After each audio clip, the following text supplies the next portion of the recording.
Hello and welcome back to Dr. Chad's Place. We have a very special episode in which we're celebrating autism awareness and the special gifts that go along with children and people with autism.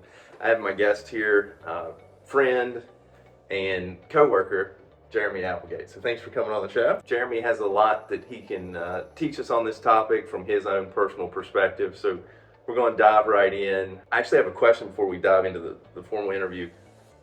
Do you have a preference on saying that you have a child with autism, a child on the spectrum, an autistic child? I've heard a lot of different language used around that. I'm curious for you if you have a preference. You kind of hear it all. The only one that triggers me in a very minimal way, because it shouldn't be that big of a deal, is when it's ASD, the disorder word. Because it just kind of has, I feel like it has a negative connotation to it. I would say he is autistic, just like someone is quirky or someone is lovable. He just is autistic. And so when we say he, who are we referring to? Oh, that's my boy Charlie, my 6-year-old, my firstborn. I noticed you smiled a lot. I did. Yeah. He always makes me smile. Yes. He's a wonderful kid. So Charlie is 6. Let's rewind a little bit. When was his diagnosis made? Sure.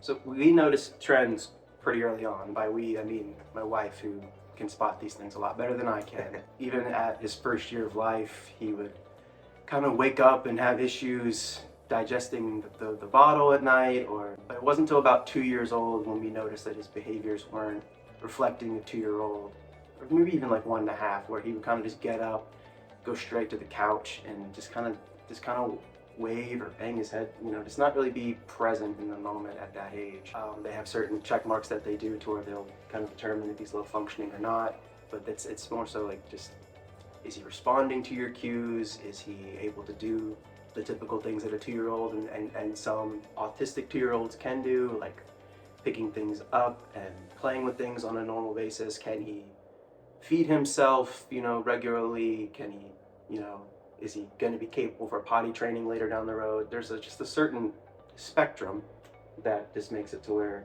if you're on the lower end, you need a lot more assistance than some other kids. I debated whether or not I was going to ask you this question, but I think you led me into it. RFK Jr. has made some comments. I'm assuming you're familiar with them. Yeah. It's pretty obvious that the majority, I won't say all, but I would guess a large portion, people with autism and not with autism, haven't been overly impressed with those comments. Just your personal feedback, anything you would want to say about that?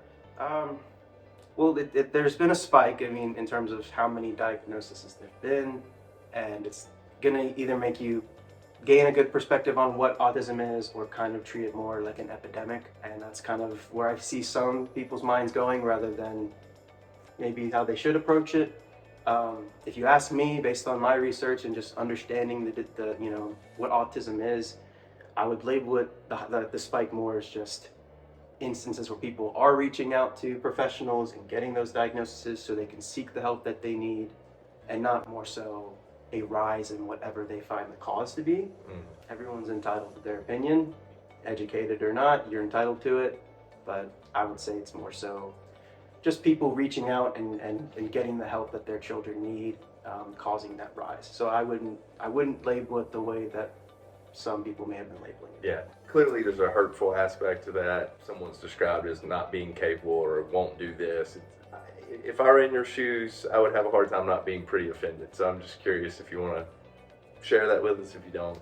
Well, I think what parents of autistic kids need to remember is that you get to see your kid every day, and no matter what anybody else is saying about what autism is and what it could do to limit your kid or hinder his growth or change his trajectory in life compared to someone who maybe seems more typical, you see the progress and you see the personality that comes through. If you ask me, I think Charlie can do whatever he sets his mind to. He doesn't speak, he's nonverbal, and he's 6. He's still in diapers, and he is definitely a different kid than the average 6-year-old. But if you were to tell me that he can't accomplish whatever he wants, I think you're crazy. Maybe I'm biased. Your personal experience shines through, and I think it's a good lesson that it's easy for someone to judge who has not lived the life or the experience. Tell us more about your perspective on maybe how parenting has changed. You have 2 other children. I do. So the differences and things you've learned and all those fun things. Absolutely. There's just things that come with parenting an autistic kid compared to Great. typical kid. Thanks. That's very cool. That just make it a little different. For one, I've learned really early on, which was a huge lesson for me because I'm not this kind of parent, that nothing is going to go the way you expect it in your head. And that's true to all parenting, but when you have an autistic kid, you can't expect yourself to go to a park and be able to sit on the bench and watch your kid play. For some instances, you've got to be willing to run with them. You've got to be willing to hold a hand, search for a park with a fence.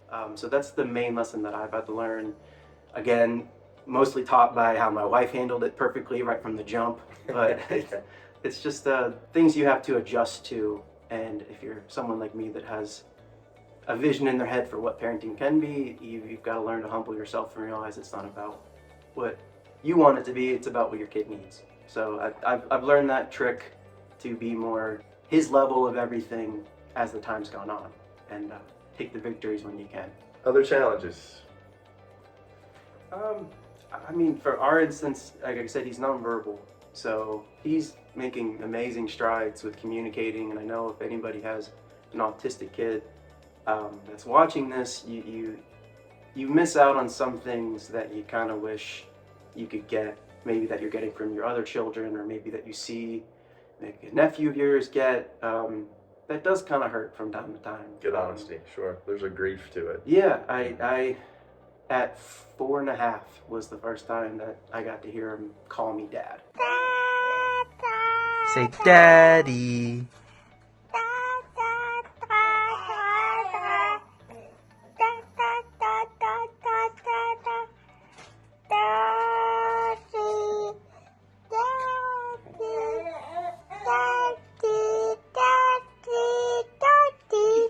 And that was rough, not really knowing.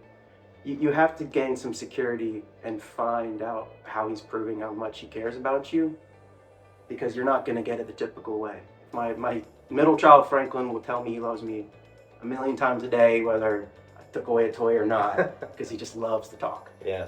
Charlie, it took a while to figure out what means, hey, you're awesome, you know? And I care about you, and I'm thankful for you. Yeah, that day when he finally was saying my name a little bit, or gave me, my first hug from him when he got to be toddler age, and realized that would make him happy, and why not try it? I mean, those kind of things you take for granted when you're getting them all the time from your typical kid, and it's a special moment.